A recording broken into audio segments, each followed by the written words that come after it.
Hey, hello there, ktgozone here, and this is Crazy Walling episode 2. And I'm sure you guys going to enjoy this video because this is pure madness. And the reason you come to my channel is surely because of madness.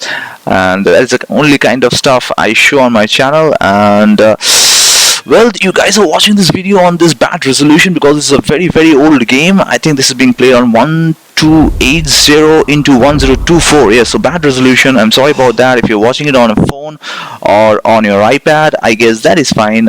You can still enjoy it. But if you're watching it on a laptop or on your PC, I would suggest don't go full screen, because if you go full screen, it won't look good. Obviously, it'll look pretty crappy in 2017. So there you go. Premium for Life is the blue player who has started off with this madness. He's playing with Huns, and his opponent is playing with Mongols, which is 47BC underscore VNI, VDI, VCI, so on and so forth. So there you go. He's already sent his villages forward, as you see on the game right now, and it was 28 seconds when he sent his villages forward without even knowing where his opponent is. So that is pretty crazy, right? So he's going to keep that villager alive on 4 life points, and you can see he's already started walling off his opponent. You don't see that in real life. In games nowadays, is absolutely nuts. And this is a very old game, so obviously it's not being played on Woobly or Steam. Just playing it standalone. And there you go. You have to look at the mini map to understand what is going on. There you see that's a proper triangle being created, and that's the walling is doing right now. I'm surprised the villager is not trying to kill this villager. Yes, that's what he should do, and stop this walling nonsense. And really surprised that it's not going to follow up and finish off this villager. So yeah, that is the stuff. What is he doing at home? Well, he's just collecting food. Is this anybody on wood? I was surprised if there is anybody on wood. There's absolutely nobody on wood. He's even sending one villager forward. There's only one villager on wood right now. You can look at his resources, 160 wood, and he's collecting food right now. He's on 9 pop. So that's pretty bad. If you look at his opponent is already on 12 pop. So already 3 pop behind in 4 minutes 53 seconds of game time. This is going to be a pretty long game, so please bear with me. I can't help it. This is the fastest speed I can go to. And let's look at what's going on. He has kept that one villager alive. He has got one more villager over here, I believe. No, I don't think so. He doesn't have a villager. So this villager is going to complete a palisade wall over this area. And we'll continue with the madness. So let's look at what Premium for Life is doing. With his point of view, does he have anybody? Is sending villagers forward? Is going to lose this village, I think, because completely forgets about this villager, and this village is going to die surely. Yeah, so that's a crappy start from the blue player, but he doesn't care about it because he's doing a very crazy shot forward. He's walling off his opponent, which is absolute madness. I think there's a hole over there, I believe so. And he's going to secure this area also, so he's going to completely wall off. And to understand that, you have to look at the mini map, obviously, and you will know what is going on. So finally started some wood cutting, and that is pretty neat. Look at his pop right now. He's on 15 pop. His opponent is on 19 pop, so difference of 4 pop. And we'll try to go back to his point of view again and see what he's doing right now. So how many villages does he have forward? So those are the idle villages forward. He's kept his scout inside his opponent's base, so that is good. So he knows what is going on with his opponent, and his opponent is actually not bothered. You see, he's doing his houses. He's not trying to attack those walls and take those villages away, probably outside these walls. And we also want to know how much of a map visibility his opponent has. So I'll do a fog of war. His opponent is going to feudal age right now, and if you look at what he sees, he knows about it. He actually knows about it. He's completely walled inside and this base, and he's not really bothered. He's managed to kill his opponent's scout, which is a good thing, but he doesn't seem to be very bothered. He's happily collecting food and stuff. He's making his barrack, first military building, but yeah, he doesn't look too concerned. That is a little weird. Should be really concerned, actually. He's got one house outside those walls, but doesn't have anything outside those walls. And that villager over there is doing a very naughty job. Oh, why is he doing that? Why is she doing that? That is crazy. And he's going to wall herself inside. Is it? Yes, that's what he's going to do. So if there's an archery range coming out, there's the only way we can kill that villager right now before the villager does something crazy. Maybe we may do a watchtower over there because he's got a stone to do it.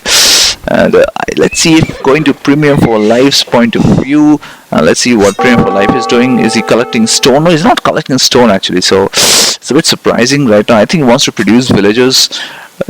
And is sending 5 villages forward.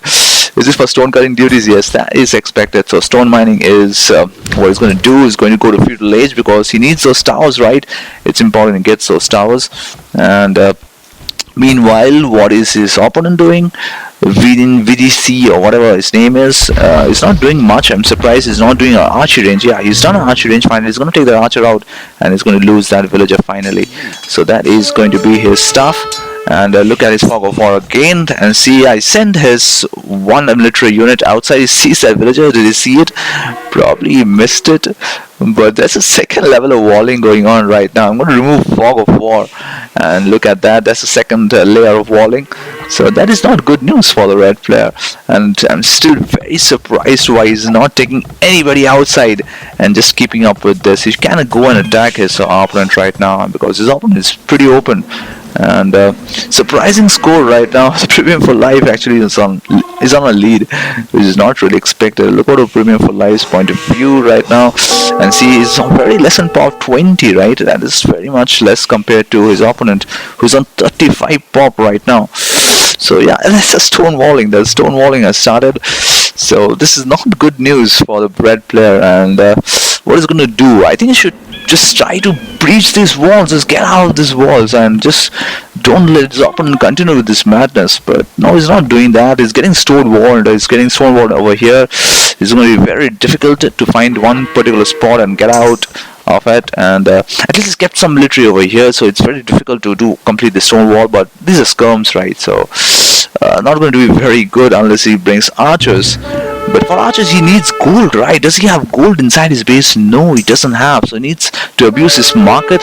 But he doesn't have access to a lot of resources. He's got this wood over here, which is also not too much. He's got this solitary wood over here, but one watchtower over here, and this wood will be gone. So he doesn't have a lot of stuff inside his base, and that is not good. And he's managed to kill that. Is that a hole? Is that a hole? Yes, there is a hole. He can take his army out. I am really surprised he's not doing that. And he should start building and start deleting these walls, start hitting these walls. I really don't know why he's not doing that. So that watchtower is going to come up surely, because those skirms are not going to do a lot of damage to these villages. The skirms with only +2 attack. That is bad news. And he's doing a watchtower over here, and he's going to finish those walls. And finally he's trying to breach those walls. The first step to get out of this nonsense, and he's going to take those villages outside, I believe. Is what is he waiting for? Go out, come on. Unbelievable. This was unbelievable. Oh my god, crazy. And this archer and this scum is just standing right over there, not doing anything to this villager, which is absolutely surprising. And is he going to complete that wall, stone wall? That is ridiculous. Take this archer forward, for God's sake. This is really funny, and I can't believe this villager actually completing the stone wall. Just stop this nonsense. Oh my god, there you go. That stone wall is there. This is very annoying. Look at the number of villages forward. 1, 2, 3. There are 3 villages forward on this side. There is 1, 2 over this side, and at least this villager is doing some work over here. He's stone mining. He's got a watchtower up over here. He's completed the stone wall over there. He's completed a stone wall over here. He's done a watchtower over there. So this is absolutely ridiculous. I don't even know how he's doing that watchtower. If he does that, he doesn't even have the stone to do another town center, but that is very far away right now. He doesn't have the gold, so he's deleted that town center. He's going to do a proper wall behind this wall. Oh my god, this is absolutely nuts. You have to look at the minimap every time and understand what is going on over here. It's very, very funny. He's on 44 pop right now, so he's pretty decent. I'll look at what Premium for Life is on right now. He's on 31 pop, and that is not very good. And but he's doing some decent work. Is he producing villagers? He is producing villagers. He's even doing a market probably for a castle research, but he can do all the stuff he wants right now. He's completely managed to wall off his opponent. I really don't think you can do that nowadays. You can't do that against even a 1.6k player. I mean, it's just impossible to do it. And there's a watchtower over there. So he's got his watchtowers and 2-3 layers of walling. So it's going to be very, very difficult to breach this wall. And how do you come out of this, right? I think you need rams and onagers, obviously, but this watchtower is going to be a real pain in the ass. And I think rams is the way to go forward, but for rams you need gold and you don't have that, so it's going to be very difficult. We'll go to the red player's point of view and see what he's doing right now. He's in castle age, mind you, so he's going to do his siege workshop, and that siege workshop is going to be his savior if he actually wants to do something in this game, right? Otherwise it's very, very difficult to come out of these walls. And I'm still very surprised why he didn't come out of his walls when he should have, and he was clearly seeing what was going on outside. And he thought, hey, what the hell, I mean, come on, I mean, you can't wall me completely, right? Well, you can. So what he's going to do is he's going to abuse the market and take out rams, or he's going to take out an onager, a mangonel rather. So we'll see what he does over there, but the only scope I see right now, oh my god, 2 layers of wall and a tower over there. So this is something you cannot breach. This one, well, there's a tower over there, the 2 levels of parasol wall and a stone wall. So I think this is the place you target, but there's also 2 layers of stone wall. So it's still very, very difficult, and I think this is probably one place he can target. But again, it's not very difficult to wall behind this, unless of course he takes 2 onagers outside right now. He's taking 1 mangonel outside. I'm sorry, I keep on saying onagers. So yeah, mangonel comes outside, and that's the first unit who's going to try to breach these walls. I think you should target this one over here and try to get this wall over there. But we'll see what he does. He has got all his army ready, but those are pointless, and he's keeping that watch alive, which is very important, and he's doing a lot of stone walling, and so stone mining. We'll look at his point of view and see how much stone he has. He doesn't have a lot of stone because he's putting down a castle over there. That is a fabulous castle, and that castle is going to prevent the units from coming outside these walls. What is he doing on this side? Well, he's doing a bit of gold mining over there, but this area, there's a third layer of walling going on. So yeah, it's going to be very, very, very difficult to come out of that area. It's impossible to come out of this area right now, simply because you can't do rams or onagers, and that is very, very bad. What did I say, onagers? Well, it's okay, mangonel, onagers, same thing, right? So yeah, the castle is going to go up, and it's going to get even more difficult for the red player to come out of this. 37 pop for the blue player. He's doing stone mining. He's going to finish his stone, but does he have any other stone? Oh, he is doing a stone mining at his opponent's stone, so obviously he still has a lot of stone to use, and he's going to have to take his villages away from that watchtower's distance. His watchtower has got a good range right now. And so what do you do if you were red? What would you do? That's a question. We'll go to his point of view and see where he is right now. He's really constrained on resources. He can't produce anything right now. He can't produce that ram that he wants right now. And that's the second layer of walling going on, probably the third layer. And yeah, it's just impossible right now. It's just impossible. You don't know what to do unless of course you get siege onagers and cut these wood and just come out. But that is a distant dream. And how much of a market abuse can you possibly do? Because you don't have wood, right? You don't really have a lot of wood. But yeah, a lot of wood cutting on this area can be good. But again, if there's a tower over there, even this goes away. So this is proper crazy stuff, and this goes on and on. There's now going to be another castle over there, and it's going to get absolutely impossible for the red player to come out of this. So yes, this goes on, and this is nuts. And he's going to repair that mango, and I'm going to take that watchtower down. Oh, it's going to take a lot of time, but yeah, that watchtower can go down. But these walls, well, there is 1, 2, 3, 4 layers of walling, so it's going to get very, very difficult. And the second castle is up. Wow, this is crazy. The blue player has been amazing. He keeps on sending villages forward. He just wants to keep those villages over there because he knows that if his opponent comes out, right, then it's going to be very difficult for him to take care of this game. You're going to see 64 pop for the red player, and if you look at Premiere for Life and see what pop he's on, 45 pop, also not very, very bad. So he's also cutting gold and he's on wood and food, so he has a decent amount of resources, and I'm sure he's abusing the market. Probably not. He's got enough stone to do a third castle right now. I'm sure he's waiting for that. Yes, there you go. That's the third castle, and now it becomes absolutely impossible to come out of this region. It's impossible to come out of this region, and this should be a GG for the red player. It's just, you can't do anything about it. It's just now hitting those palisade walls because it doesn't know what to do, right? There's nothing left to be done. I'm sure these castles are targeting these villages in the range, and it's getting very, very difficult for the red player. And yeah, what does it do? Let's look at his point of view.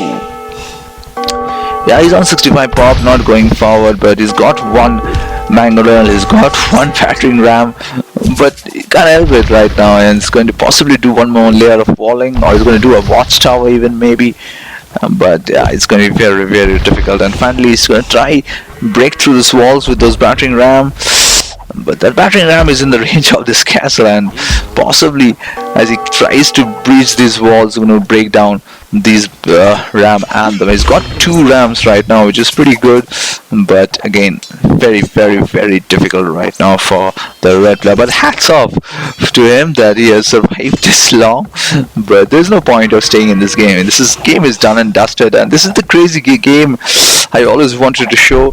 And I'm sure if you're an old timer of Age of Empires, you've seen this game. This is one of those really classic games, and I found it on Sishon's website. Thanks a lot, Sishon, for this, and I hope you guys enjoyed it.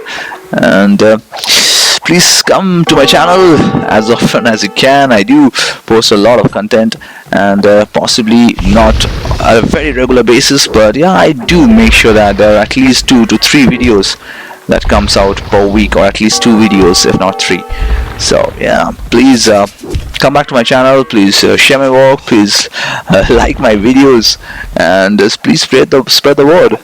And I hope you guys enjoyed this video. And obviously the blue player wins this game. It is going to be a GG from the red player in some time, and the blue player wins it comfortably. So yeah, that was the game. That was a crazy walling episode number 2, and do not miss the 3rd one, because the 3rd one is the craziest of them all. That is my final one, and that is going to be the craziest of them all. So if you watch this video, if you've come this far, then my 3rd episode is something that you shouldn't miss, and it's going to come out in another 2-3 days from this video. So yes, bye for now. Please take care, and yeah, that's that. Bye bye.